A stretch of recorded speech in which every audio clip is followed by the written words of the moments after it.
Oke, assalamualaikum warahmatullahi wabarakatuh. Selamat datang di Primagama Boyolali. Di sini saya Laras Pratiwi selaku mentor bahasa Indonesia. Nah, rumahnya di Ampel. Mungkin teman-teman di sini ada yang rumahnya Ampel juga ya. Oke, langsung saja kita akan membahas tentang bab 1 di kelas 9 SMP ya khususnya. Bab pertama itu adalah teks laporan percobaan. Di sini sudah saya jelaskan bahwa bab 1 teks laporan percobaan ini terdapat pengertian serta ciri-cirinya. Pengertian dan ciri-cirinya. Sebelumnya kita akan membahas tentang pengertian, arti dari teks laporan percobaan. Teks laporan percobaan itu adalah suatu bentuk teks laporan hasil dari praktek, pengamatan, dan penelitian yang dilakukan. Penulisan tersebut dilakukan secara lengkap, jelas, dan tidak bertele-tele. Maksudnya di sini tidak bertele-tele adalah langsung to the point dari laporan hasil percobaan. Nah, jadi sedikit gambaran bahwa teks laporan percobaan ini dapat dilakukan setelah kita melakukan suatu percobaan, suatu pengamatan maupun suatu praktek. Jadi teks laporan percobaan setelah melakukan suatu percobaan. Nah, itu tentang pengertian. Sekarang kita ke ciri-cirinya. Ciri-ciri di sini maksudnya adalah hal yang membedakan dari teks laporan percobaan dengan teks lainnya, karena di dalam bahasa Indonesia teks dalam suatu teksnya itu banyak. Jadi cara membedakan dari percobaan dengan teks yang lain ada 7 ciri-ciri. Yang pertama, ciri-cirinya adalah disusun atau dibuat berdasarkan sesuai dengan pengertian tadi ya, berdasarkan pengamatan, penelitian maupun hasil percobaan itu. Nah, yang kedua dikemukakan ya sama ya, disusun juga secara objektif. Objektif itu berdasarkan fakta. Fakta itu apa? Fakta adalah apa adanya. Jadi teks laporan percobaan itu dibuat secara real atau sesungguhnya ya, bukan suatu pendapat perorangan. Jadi harus sesuai dengan apa yang kita lakukan tadi dalam percobaan. Terus yang ketiga itu disusun secara sistematis. Sistematis sama dengan halnya yaitu runtut. Nah, ini nanti berkaitan dengan struktur ya, struktur dari teks laporan percobaan. Jadi harus urut, tidak boleh misalnya kamu melakukan suatu percobaan, misalnya Mbak Laras contohkan percobaan membuat permen gulali. Nah, permen gulali itu kan awalnya kita cari bahannya dulu ya, bahan dan alatnya dulu, bukan langsung belum ada bahan maupun alat tapi kamu sudah membuat laporan. Kan tadi laporan itu setelah membuat suatu percobaan, jadi harus urut.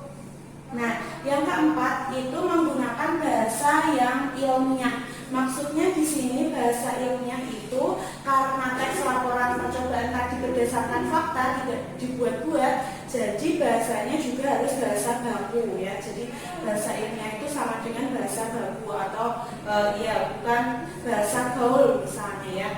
Jelas itu berarti ya tidak ambigu. Ambigu itu ada 2 persepsi. Jadi harus jelas. Nah, komunikatif di sini adalah teks laporan percobaan ini bersifat kita memberikan informasi atau kita memberikan gambaran dari hasil yang kita buat. Jadi mengomunikasikan atau menginformasikan, itu ya namanya komunikatif. Logis di sini, logis itu masuk akal. Jadi kita membuat sesuatu percobaan itu harus masuk akal. Nah, misalnya tadi membuat makanan, nah itu kan logis ya, jadi masuk akal, tidak boleh kira-kira membuat hal-hal yang aneh. Nah, yang kelima itu disusun berdasarkan data. Jadi misalnya tadi kita membuat suatu percobaan, ada hasilnya ya, Nah, kita sampaikan juga secara fakta tadi, secara nyata. Jadi misalnya kok kita pas membuat tadi hasilnya misal berwarna merah, tapi kok kita membuat di hasil laporan percobaan warnanya kuning, lah itu berarti tidak berdasarkan data. Nah, kenapa kok kita berdasarkan data? Ya ini sebagai pendukung.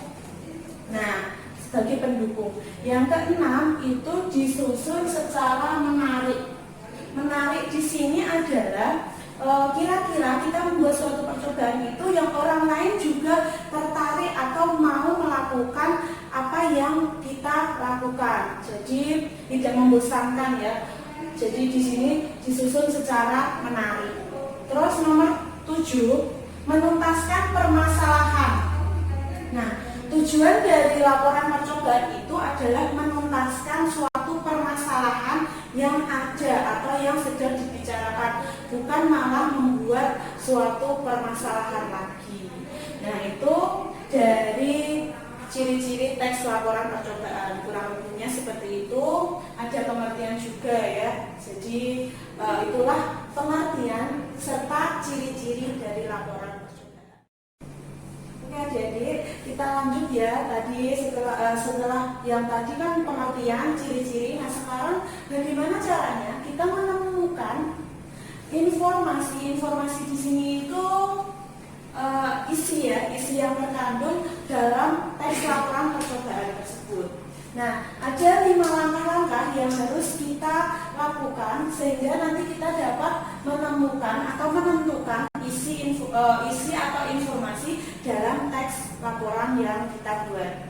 Nah, pertama kita membaca ya pastinya ya. Kalau teks laporan percobaan itu kita harus bacalah dengan saksama. Saksama itu berarti dengan sungguh-sungguh teks laporan percobaan yang mungkin kamu buat atau kamu melihat percobaan orang lain.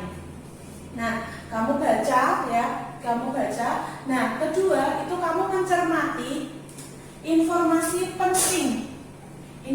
penting dalam teks, atau mungkin bisa dari langkah-langkahnya, bisa dari simpulannya itu ya.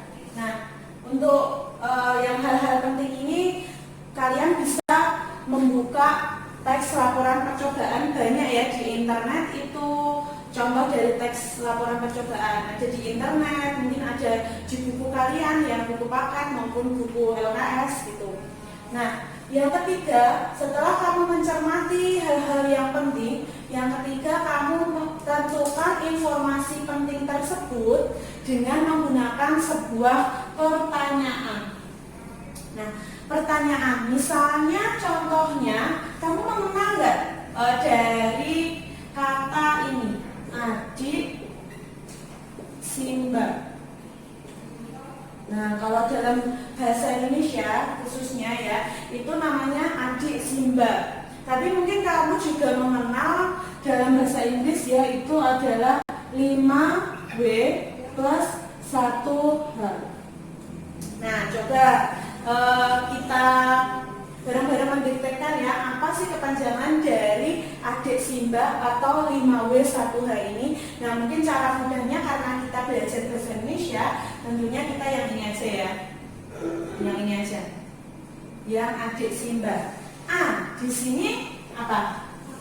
Apa ya? Mungkin kalian bisa menirukan ya. Di sini adalah apa? Coba kita tulis di sini. Apa? Nah, di sini adalah ya di mana? Di mana? K itu kapan? Kapan atau ke? Kapan ya atau kemana? Nah, di sini kapan? Nah, jadi adik Simba itu adik panjangannya adalah A dari apa, D dari di mana, K dari kapan. Simba ini jangan ditambahin ya, jangan ditambahin lagi karena nanti artinya berbeda. Di sini adalah si, di sini siapa. M di sini apa? Mengapa ya? Mengapa Yang terakhir, bagaimana? Jadi ada 6 yang bisa kamu gunakan untuk menentukan suatu informasi. Begitupun dengan 5W1H itu juga bahasa Indonesianya ada 6 ini ya. Jadi apa, di mana, kapan, siapa, dan bagaimana. Nah, bisa kamu gunakan. Nah, setelah kita mencari dengan sebuah pertanyaan ini, nggak semua ya yang harus nggak semua kamu gunakan ya. Mungkin kamu cukup pakai 5 pertanyaan atau mungkin 4 pertanyaan, asalkan informasi dalam teks laporan percobaan itu tersampaikan semua dan kamu mengetahui isinya. Nah, yang keempat itu catatlah. Setelah tadi kamu membuat suatu pertanyaan, habis itu kamu catat hal-hal pentingnya. Mungkin apa, di mana, kapan, siapa, mengapa, bagaimana. Nah, catat. Setelah kamu catat, kamu cermati kembali.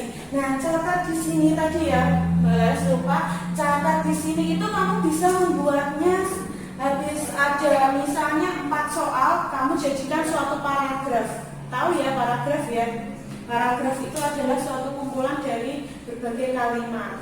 Nah, itu setelah kamu tadi baca, terus kamu cermati informasi penting, terus menentukan 5W1H atau adik Simba. Habis itu kamu catat lagi, terakhir kamu cermati kembali atau kamu koreksi udah benar belum, atau mungkin ada yang masih kurang. Nah, itu ya. Jadi cara untuk menemukan informasi dalam teks laporan percobaan ada 5 langkah atau 5 cara. Mungkin itu dari teks laporan percobaan. Nah, untuk kurang lebihnya bisa kalian baca di buku kalian sendiri ya, atau kamu cari di internet.